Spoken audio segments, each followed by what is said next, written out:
Pour nos téléspectateurs qui aiment manger des frites ou manger de la purée, tremblez, puisque ce que va nous dire le docteur est inquiétant. Manger trop de pommes de terre peut entraîner un diabète de type 2. Je suis en panique, hein. Genre, vraiment, Parce que vous adorez les pommes de terre. On aime tous les pommes de terre, on est d'accord. Mais après, est-ce que vous en mangez tous les jours? Non, mais pas loin.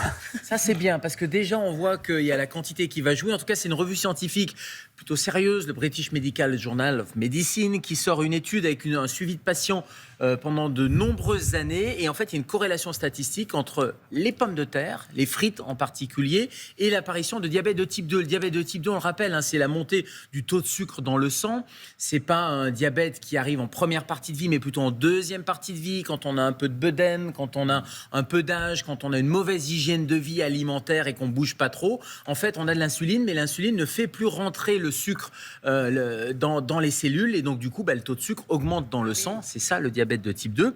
Et les pommes de terre, qu'est-ce que ça fait? Les pommes de terre, et en particulier les frites, ça augmente le pic de glycémie, justement, le pic d'insuline, et ça fatigue le pancréas. Ça va fatiguer justement tout le système. Et regardez, 3 portions par semaine, donc on a un index glycémique élevé, et 3 portions par semaine de frites, ça commence à faire beaucoup déjà, c'est plus 20% de risque de diabète. Alors, il y a l'index glycémique qui est important, c'est-à-dire qu'on voit que ça fait monter le sucre très vite et l'insuline très vite. Et puis après, il y a le mode de cuisson. On sait que tout ce qui est friture, les huiles, etc., ça rajoute une couche. Bref, j'ai dit corrélation, hein, j'ai pas dit causalité. Il faut toujours se méfier avec les études. Il y a un lien statistique. Est-ce que c'est que les frites? Probablement pas. Mais en tout cas, voilà, il y a un lien qui est relativement fort. Bon, mais est-ce qu'il faut se méfier de la pomme de terre ou pas? En général? Ouais.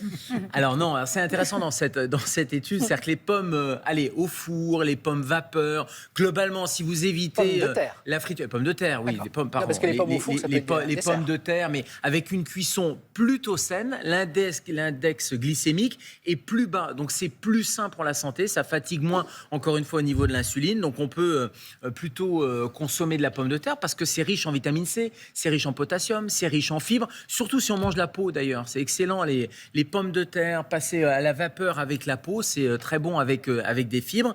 Et donc, c'est plutôt le mode de cuisson. Et l'étude insiste particulièrement aussi sur l'hygiène de vie globale, sur l'alimentation globale. De la pomme de terre dans une alimentation qui est équilibrée, c'est pas très grave. Et j'allais dire, même si vous mangez des frites, une fois par semaine ou une fois tous les 15 jours, il n'y a pas de problème. Mais c'est l'importance globale qui va faire que vous risquez de développer un diabète ou pas.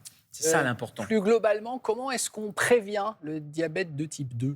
Alors déjà, on peut continuer à manger des pommes de terre avec des modes de cuisson qui sont plus sains. Et puis en salade, c'est pas mal parce que la pomme de terre réfrigérée en salade, le fait de la passer dans le frigidaire, ça diminue l'index glycémique. Donc ça, c'est déjà important. Et puis c'est l'alimentation variée, évidemment, des fruits, des légumes, l'assiette colorée. On suit la saison. On bouge, c'est extrêmement important parce que ça va permettre de faire rentrer, même si on a un peu moins d'insuline ou une insulinorésistance, ça va permettre de lever cette résistance. Le fait de bouger, ça va permettre de diminuer le taux de sucre. Et puis, cette notion de poids santé qui est importante. Et c'est un cercle vertueux, j'allais dire, parce que quand on bouge, quand on mange plus sainement, forcément, on va perdre un peu de poids. Et tout ça va être d'un cercle vicieux, on va passer à un cercle vertueux. Il y a des gens qui disent on peut remplacer la pomme de terre par le riz blanc.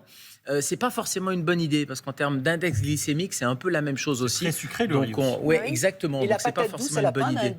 Alors la patate douce, c'est bien. Il y a du sucre aussi. C'est un index glycémique qui est plus faible aussi. Et puis tout dépend le mode de cuisson. Si vous faites de la purée, par exemple, l'étude montre que la purée, c'est très bien. Mais pas la purée avec du beurre ou avec des produits très gras. C'est toujours la combinaison ou avec de la crème que vous allez rajouter.